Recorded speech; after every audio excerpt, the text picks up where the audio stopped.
Iesu a'i fam a'i dad sef Mair a Joseph i ddinas fawr Jerusalem. Buon nhw'n aros yno am wythnos.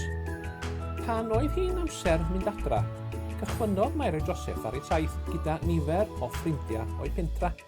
Ar y ffordd adra, dyma nhw'n sylwi nad oedd Iesu gyda nhw. Rhedodd Mair a Joseph yn ôl i Jerusalem. Buon nhw'n chwilio am Iesu ym mhob twll a chornel o'r ddinas. Fe ddaethon nhw o hyd iddo o'r diwedd. Roedd yn y deml. Y man cyfarfod hardd lle byddai pobl yn mynd i addoli a chanu i Dduw.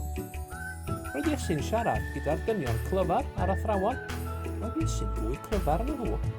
O Iesu, byddai Mair. Rydyn ni wedi bod yn poeni amdanat. Ty Dduw yw hwn sydd yn had, byddai Iesu. Rydw i wedi bod yma yr holl amser.